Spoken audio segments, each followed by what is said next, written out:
은혜 받을 말씀은 요한계시록 4장 8절 말씀부터 11절 말씀입니다. 다 같이 읽습니다. 시작. 네 생물은 각각 6날개를 가졌고 그 안과 주위에는 눈들이 가득하더라. 그들이 밤낮 쉬지 않고 이르기를 거룩하다 거룩하다 거룩하다 주 하나님 곧 전능하신 이여 전에도 계셨고 이제도 계시고 장차 오실 이시라 하고 그 생물들이 보좌에 앉으사 세세토록 살아계시는 이에게 영광과 존귀와 감사를 돌릴 때에 24장로들이 보좌에 앉으신 이 앞에 엎드려 세세토록 살아계시는 이에게 경배하고 자기의 관을 보좌 앞에 드리며 이르되 우리 주 하나님이여 영광과 존귀와 권능을 받으시는 것이 합당하오니 주께서 만물을 지으신지라 만물이 주의 뜻대로 있었고 또 지으심을 받았나이다 하더라. 아멘. 할렐루야. 오늘 또 하나님은 여전히 말씀을 통해서 우리에게 말씀하십니다. 그러므로 하나님의 말씀을 여러분 받을 때 하나님의 음성으로 나에게 주시는 하나님의 음성으로 받으면 큰 은혜와 복이 될 줄 믿습니다. 자, 오늘 우리는 이번 주간에 계시록 계속해서 4장 말씀을 우리가 은혜를 나누고 있는데요. 자, 계시록 4장입니다. 자, 이번 주간에 주일날에는 1절부터 7절 말씀까지 은혜를 나눴어요. 우리는 이 계시록은 단순한 구조로 되어 있어요. 계시록은 그러니까 쉽다는 말이죠. 어떻게 보면 나머지는 환상이거든요. 환상. 그래서 이 계시록의 구성을 보면은 1장 요한이 계시를 받는 과정이에요. 그리고 계시를 주시는 분이 누구냐는 거죠. 그 부분이 1장이에요. 1장. 그리고 2장부터 3장까지는 7교회에 대해서 말씀. 자, 제가 가끔 가다가 말씀을 드릴 겁니다. 신천지하고 우리하고 다른 점이 뭐냐면 7교회는 이 시대에 타락한 교회, 배교된 교회를 얘기해요. 신천지에서 이 교회를. 그런데 우리 개신교는 하나님께서 어려운 상황 속에서 믿음을 지키고 있는 하나님의 성도들, 그 각한 상황 속에서도 믿음을 지키고 그 다음에 말세에 그 어려운 상황 속에 신앙을 영위하고 있는 자들에게 소망과 그 다음에 힘과 또 권면을 주시는 하나님의 은혜라고 한다 그랬습니다. 그러니까 이런 차이점이 있다는 걸 여러분 꼭 기억하시기 바랍니다. 그래서 보통 신천지 같은 경우 7교회 배교된 교회, 또 이 배교자들, 신천지를 떠난 자들 등등등 이런 자들을 심판하는 것이 7교회 잘못된 배교자들을 심판하는 게 이런 신천지를 이렇게 가는. 그러니까 이런 게를 이렇게 설명하면 여러분 이건 신천지다라는 것을 꼭 알고 계시라는 거예요. 그리고 또 나중에 이제 설명하다 보면 4장 같은 경우인데 6장 같은 경우도요, 5장 같은 경우도 다릅니다. 해석이 달라요. 그래서 이런 부분들을 우리가 잘 알고 있으면 된다. 자, 4장은 요한이 온 이후에 하나님께서 하늘문을 여세요. 하늘문을 여신다. 야, 연다는 말은 뭐예요? 보여주는 거예요. 가장 기본적인 게 보여주는 거잖아요. 또 하나는 뭔가가 시작되는 거라 그랬어요. 뭔가를 시작할 때 여는 거예요. 뭔가를 보여줄 때 여는입니다. 근데 지금 첫 번째 연 이유는 요한 사도를 하늘문으로 이끌어들여서 자 보라는 겁니다. 뭘 보라는 거예요? 하나님의 보좌의 보좌를 보여주는데, 여러분 지금 영상을 한번 띄워주면 여러분이 아마 그 부분을 핸드폰으로 여러분이 보시면 될 거예요. 영상이 아마 나갈 수 있는데요. 하늘의 보좌를 열어서 보여주시는데 그 보여진 보좌의 자리가 뭐예요? 하나님의 보좌가 있고, 오늘 성경대로 1장부터 7장 말씀 속에 쭉 보면은요, 그래서 그곳에 24장로, 하나님은 유리마다 있고, 그 다음에 하나님이 그냥 홍보소, 그 다음에 보석으로 쫙 돼 있고, 그 다음에 24장로들이. 자, 지금 1절부터 7절 말씀이 지금 여러분이 보고 있는 그 부분이거든요. 1절부터 7절. 보시다시피 양쪽으로 하나님 보좌가 있고, 그 다음에 무지개가 가운데 있고, 빛이 나오는데 그 여러 가지 보석 빛깔로 되어 있어요. 그리고 양옆으로는 24장로들이, 그리고 그 앞으로는 4짐승들이 있습니다. 4짐승들이. 8절부터는 이들이 하나님을 찬양하는 장면이거든요. 그래서 1절부터 7절까지는 하늘의 보좌를 보여주는 거예요. 근데 여기에 대한 국가에 많은 설명이 있습니다. 그런데요, 솔직히 그 설명은 별로 별 의미가 없는 것 같아요. 제가 볼 때는 그냥 하늘의 보좌를 보여주는 거예요. 또 한 가지만 기억할 것은 이때 당시에 하나님이 보좌를 만들어서 그때 바로 보여주기 위해서 만든 게 아니고 이 보좌는 이미 있었던 보좌를 하나님이 만들어 보여주는 거다. 이 개념을 꼭 알고 계시면 되겠다라는 말입니다. 또 하나는 내생물이라고. 내생물은 하나님을 도와서 일을 하는, 지금 제가 보다시피 지금 하늘의 보좌에 24장로가 있고 내생물이 있는데 이 내생물은 사자, 그 다음에 소, 그 다음에 사람 모양, 그 다음에 독수리 모양, 날개가 6개더라. 그런데 그러면 이게 뭐냐?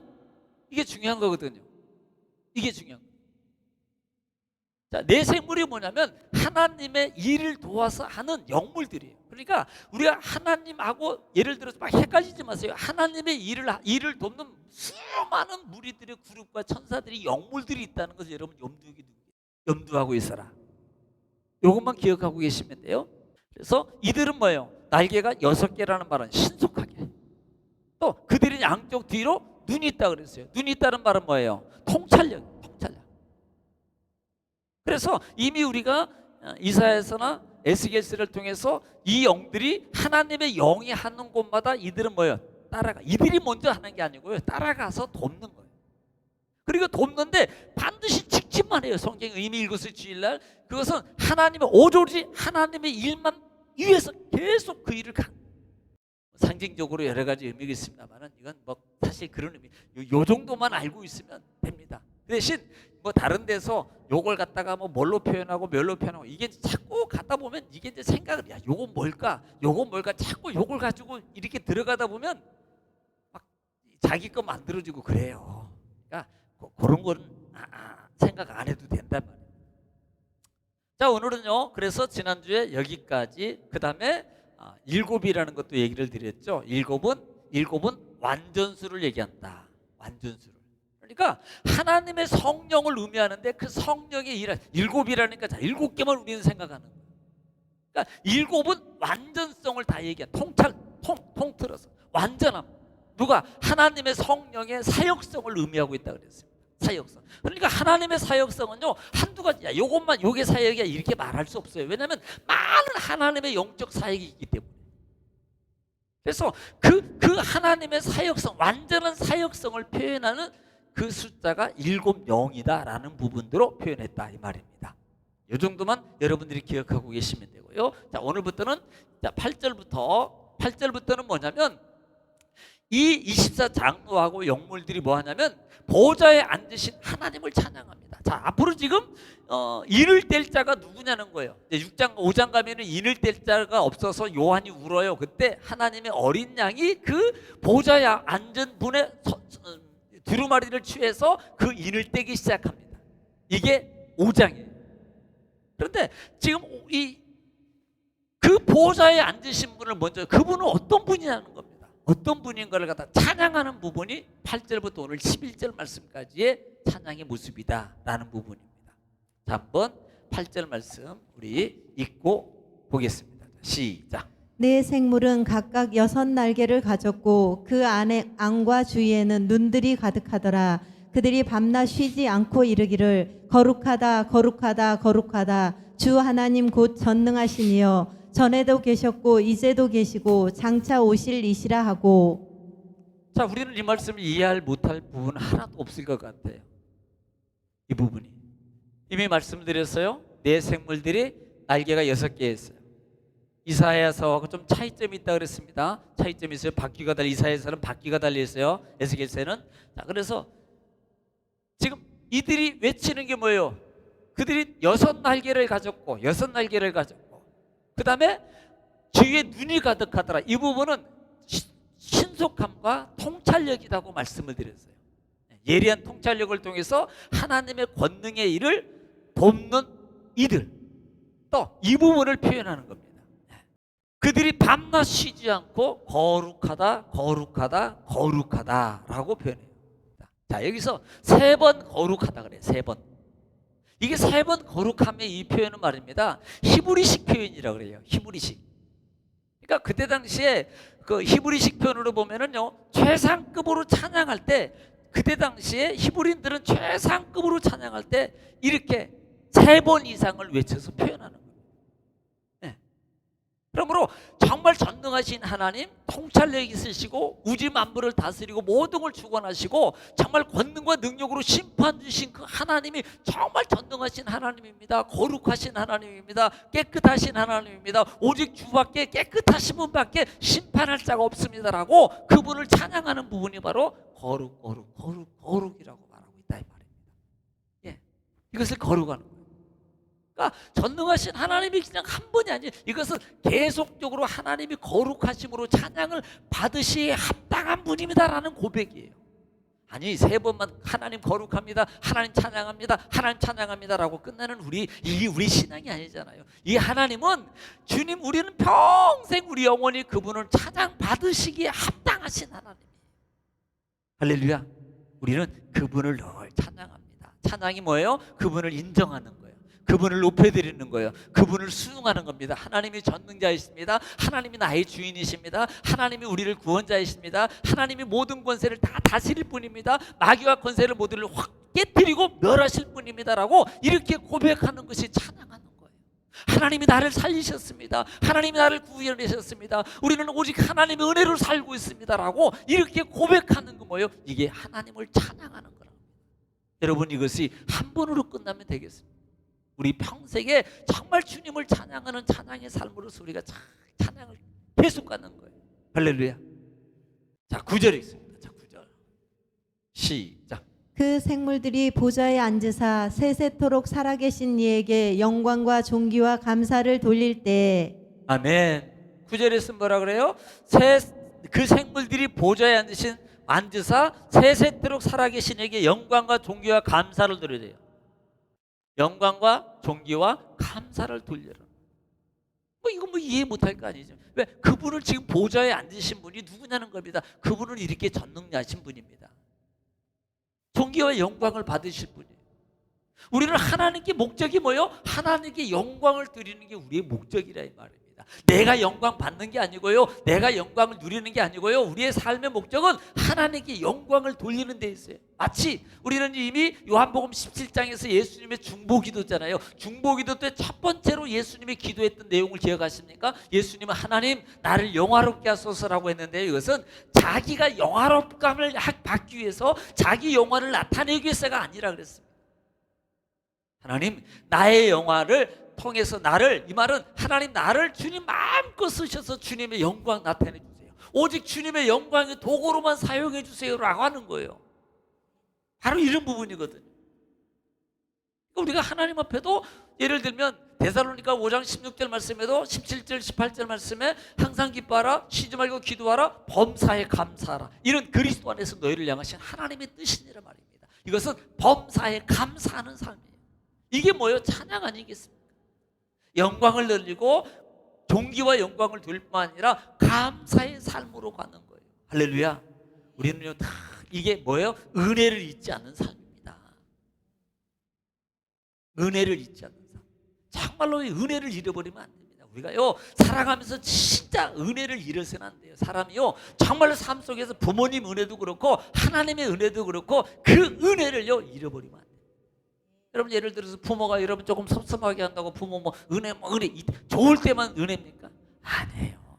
은혜는요 변함이 없어요. 변함. 할렐루야.